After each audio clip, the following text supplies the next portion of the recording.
finally get it together.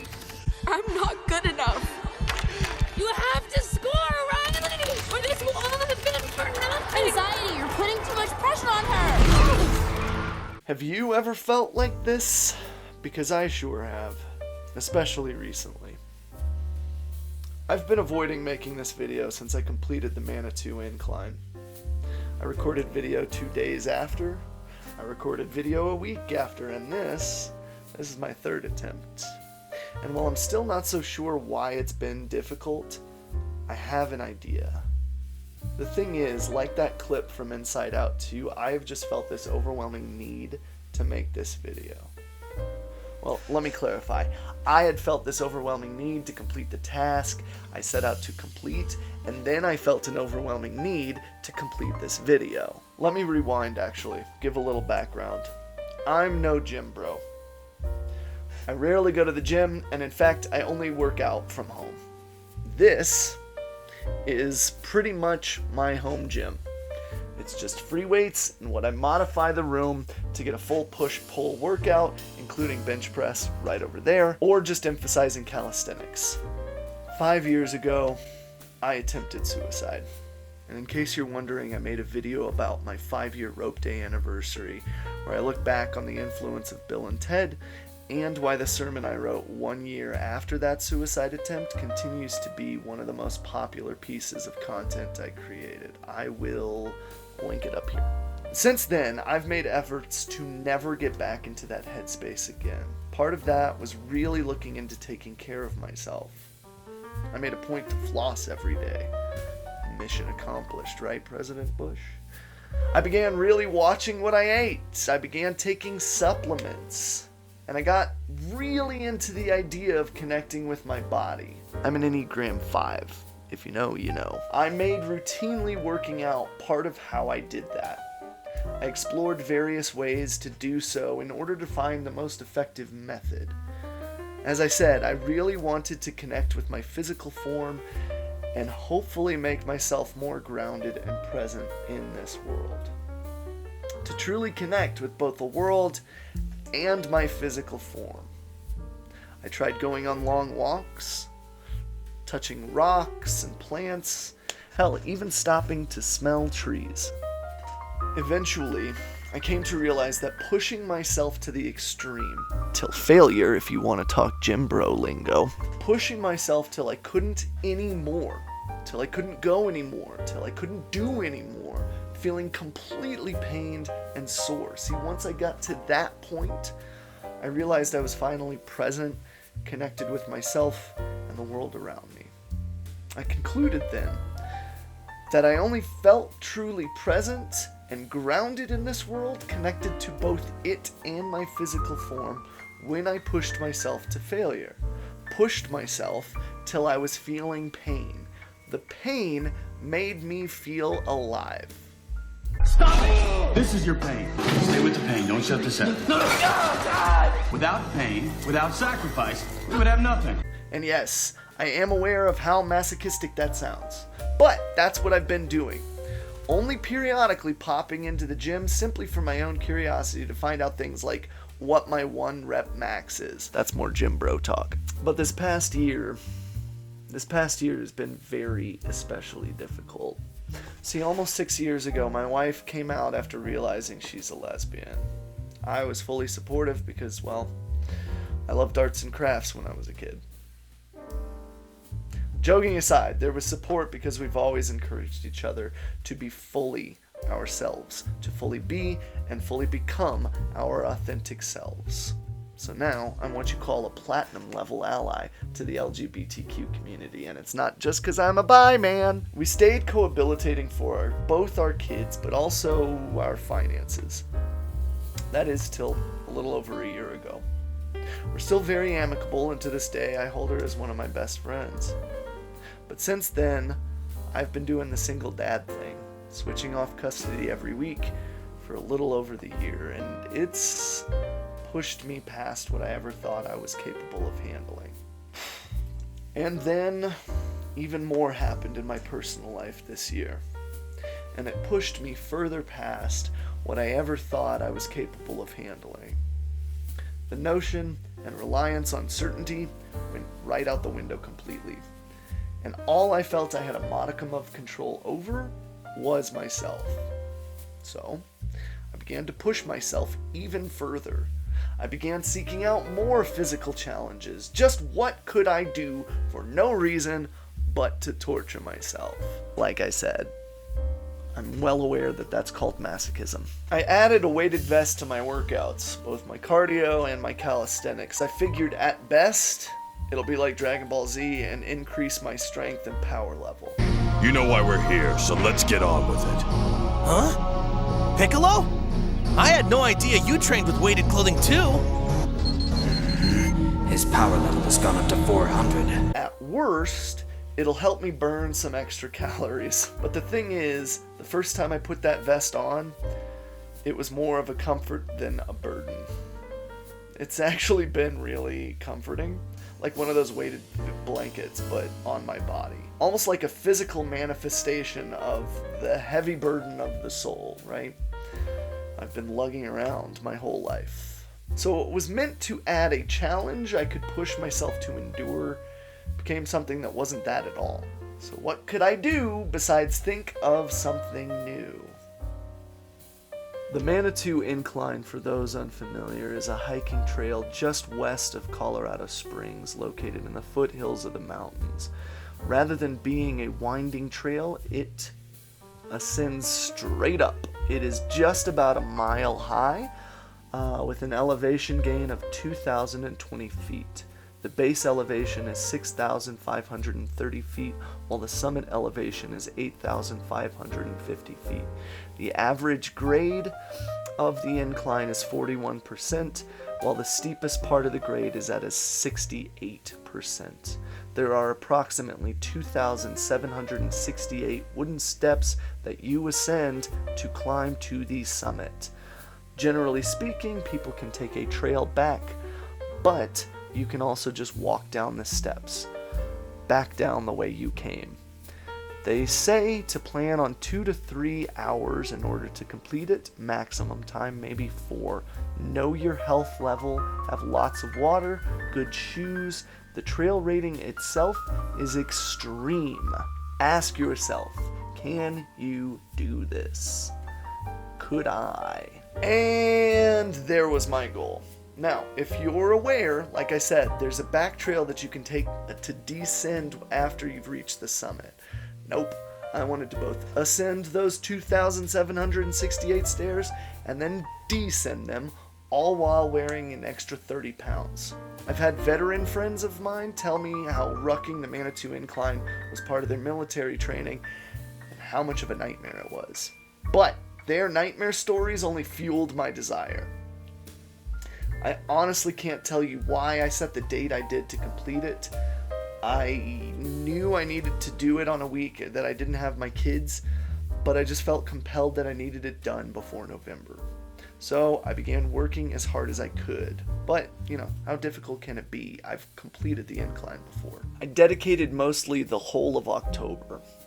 And 3 days prior to my attempt up the incline, the maximum time I'd spent non-stop walking with the vest on was 90 minutes.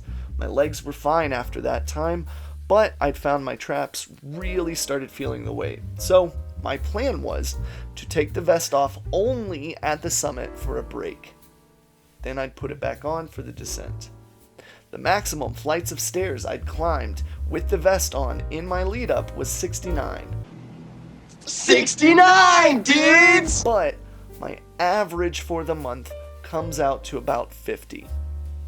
My house has 19 stairs, but in the circuit up and down the stairs, they're broken up by little stretches of non-stairs. So I hadn't been doing only stairs in the lead-up training. Average flights of stairs in households in Colorado is between 16 and 21, so 19 is right there in the middle. Thus, max amount of stairs I've completed with the vest on in one go. 3 days again prior to my attempt was 1,311, but I'd been averaging about 950. The incline is only a mile long. That's a total of 2 miles up and down, but it's all stairs, 2,768. to be precise. And that's only going up, meaning my best completion at home had only ever been a fourth of that, and my average had only been a sixth. So, my question and concern was, can I go 6 times my average distance all upstairs? The other thing I was thinking about added to that issue was I've only ever been training barefoot and also not carrying water bottles, also shirtless, but I'm not too self-conscious or concerned about that shirtless and being in public. So I was thinking about how that would also add to the difficulty. All I kept telling myself was that my goal hadn't been to complete it in a specific time, but simply to complete it, so I can take all the time I needed. However, as I said before, my traps really started hurting the longer I took, so it would be more about endurance than anything else. And then I jokingly wrote, but then again, just how much have I endured in this life? All the emotional weight of the world on my shoulders, so this should be a cakewalk in comparison. I was also wondering about whether or not I should take a rest day before, and especially a rest day after, but I'm a stubborn curmudgeon who didn't want to break his move streak in the fitness app. Had I trained enough? Was I completely ready for it? Nope. But all I could feel was that anxiety. It wasn't just a fitness goal anymore. I needed to complete it. The morning I was going to make the attempt came.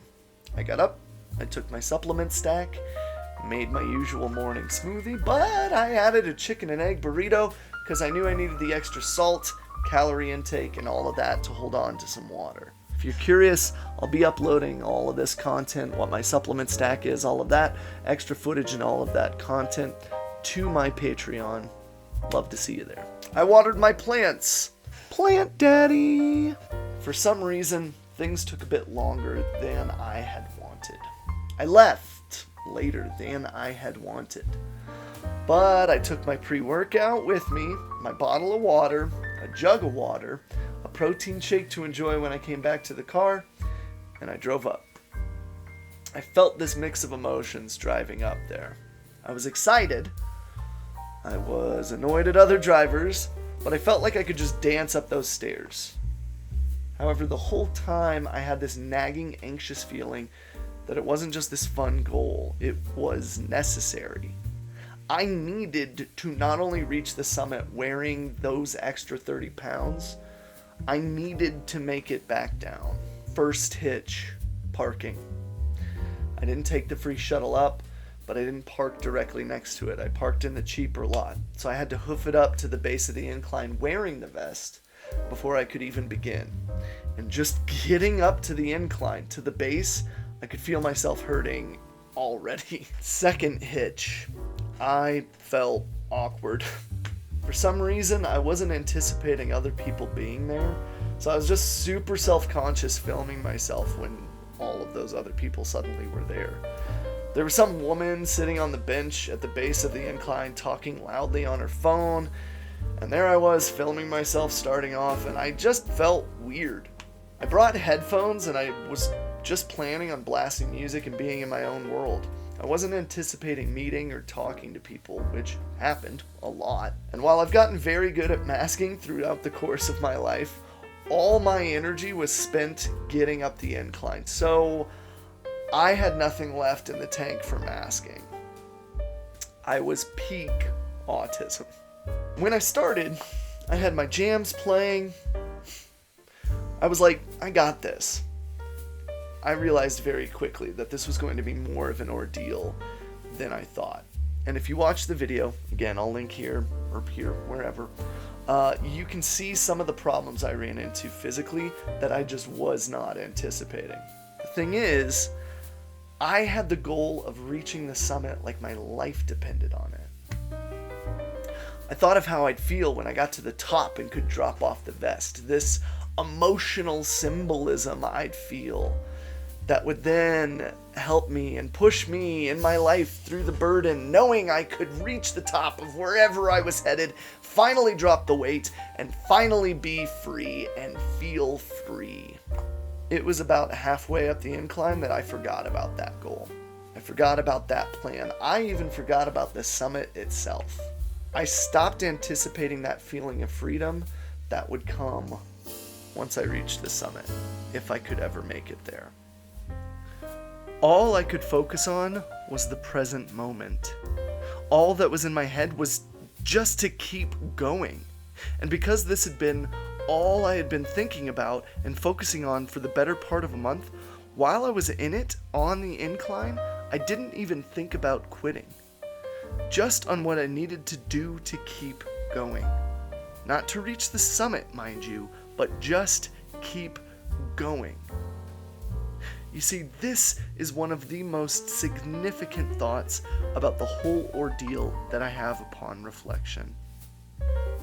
How often do we lose sight of, or even stop thinking about our hopes, our dreams, our goals, when we're carrying such a burden? All we're focused on is that moment, and all we can do to just keep going.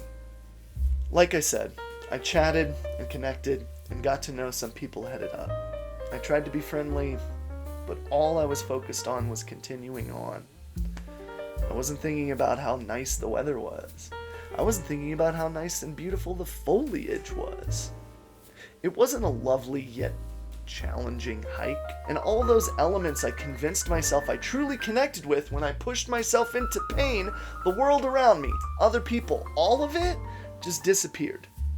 Sure, I became very physically embodied, very in tune and connected with my physical form, but I wasn't present because I wasn't actually connected to the world and people around me. I was completely detached. And isn't that representative of life? How much more difficult is it to focus on others, to focus on anything else, with the overwhelming burdens and weight we ourselves are carrying in this life? Here's the thing. I did this with 30 extra pounds of weight as my own personal challenge. But that doesn't negate that everyone else on that incline wasn't also burdened, weighed down, and facing their own challenge. Did I reach the top? Yeah. I began at the base of the Manitou Incline at 1:08 p.m. I reached the summit of the Manitou Incline, 2,768 steps later, at 2:33 p.m. 1 hour and 25 minutes that felt so much longer.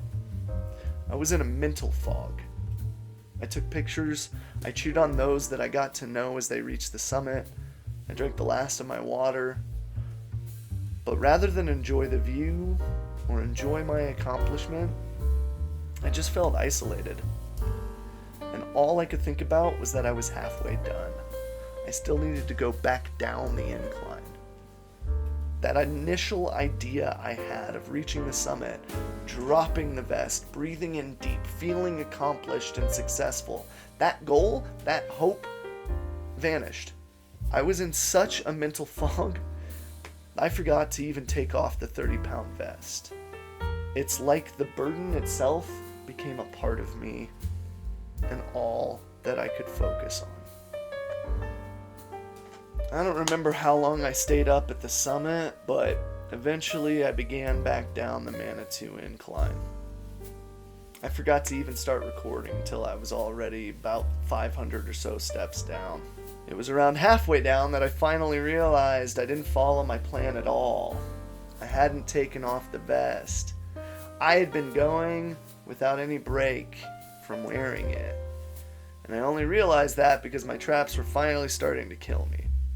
On the way up the incline, it was my legs that were in pain, but the way down, the weight of the vest made my traps feel worse than they have ever felt. Like the metaphorical weight of the world on my shoulders. I reached the base, and all I could think of was getting to my car. I reached my car, and I sat there in the back for a long while, almost in tears, to finally have the vest off. I was overwhelmed, but I didn't feel proud of myself. I just wanted to get some junk food and go home. Driving home hurt my arms so much. I went through the McDonald's drive-thru, made a video about it, got home, ate that McDonald's, had a couple of beers, and I watched the 1998 film starring Tommy Lee Jones titled Volcano. At the end, I cried more than I should have at this cheesy part right here. This crisis has surely touched every one of us. Let's go find your mom. What she look like? She looks like...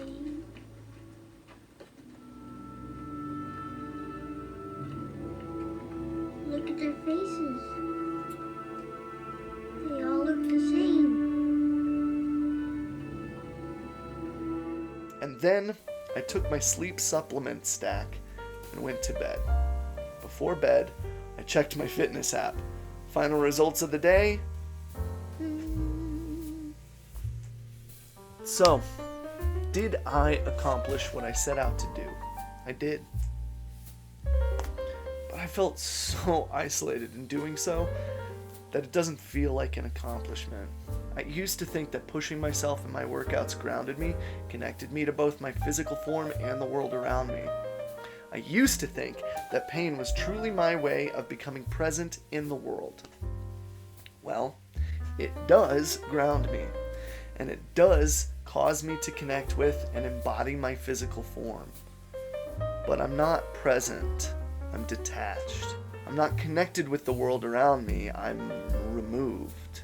You see, I can talk about what I have gone through in this challenge I gave myself. I can talk about my ordeal, what I accomplished. But it's in the past tense. I'm more okay with vulnerability than most people are. Vulnerability is a defining characteristic of mine, but also it isn't. I talk about what I've endured in my life. I have, a lot. Just visit my website and you'll see. I've been victimized when I was younger. I've been assaulted. I've had suicidal ideation and suicide attempts, depression, anxiety, panic, learning disabilities, autism, but it's all so removed. I've made deep connections with people over those past experiences, those past hardships, but not present ones. You see, I could easily make this some encouraging video. I conquered the Manitou Incline while wearing a 30-pound vest, and so can you. Here's how. How? Others. Other people. I'm not actually okay with vulnerability because I haven't yet learned to be vulnerable in the moments I'm actually hurting. I can talk about my suicide attempt and be open and vulnerable about it in the past tense. But if I was actually vulnerable, I would have shared how I was feeling before the attempt itself, and it never would have happened. The day after I scaled the Manitou Incline was a blur. A weird hangover. People that have completed marathons talk about this feeling. I was physically sore, but also emotionally sore. I was feeling physical damage, the physical damage that I had done to myself, but more so, I was feeling the emotional damage. Emotional damage! I accomplished what I set out to do, but I felt no satisfaction in doing so. Before the Manitou Incline, scaling it wearing a 30-pound vest felt like something I needed to do. It still feels like something I needed to do. It became more of a burden than the 30-pound vest was. So what was the point? I honestly still don't know why I felt such urgency and need to do it, because it's not currently something I'm left satisfied or proud of accomplishing. I think I'm still learning to be vulnerable in moments of pain and hurt. And I think a lot of learning that lesson is to unlearn that I'm not a burden to others when doing so. Not when it's their loving choice. I've come to realize that I've spent probably all of my life believing myself to be a burden on others, specifically when I'm going through hardship or difficulty.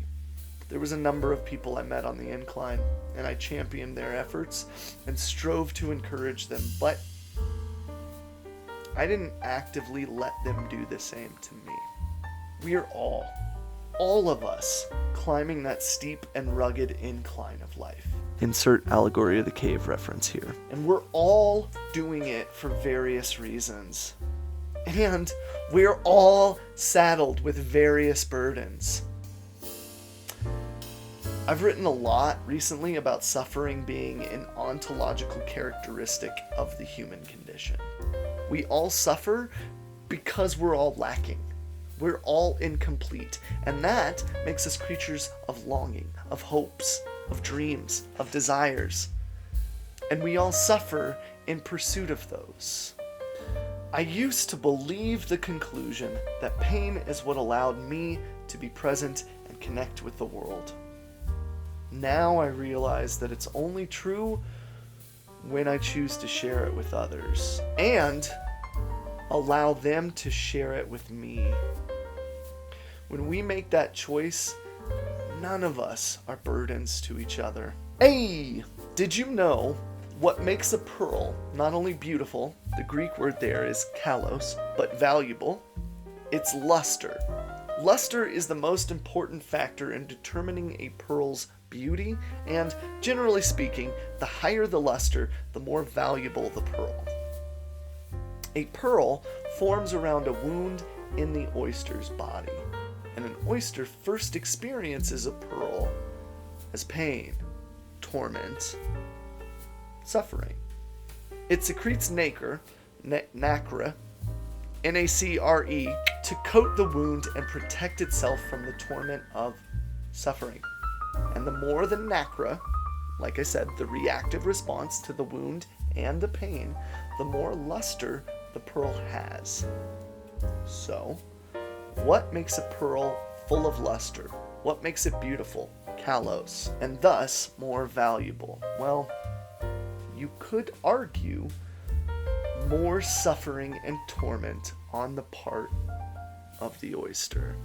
I used to think that I needed to experience pain, and then I could connect with the world and be present.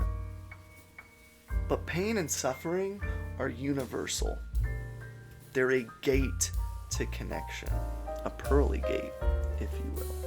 But only if they're shared. Maybe that's why that cheesy scene from Volcano made me cry as much as it did.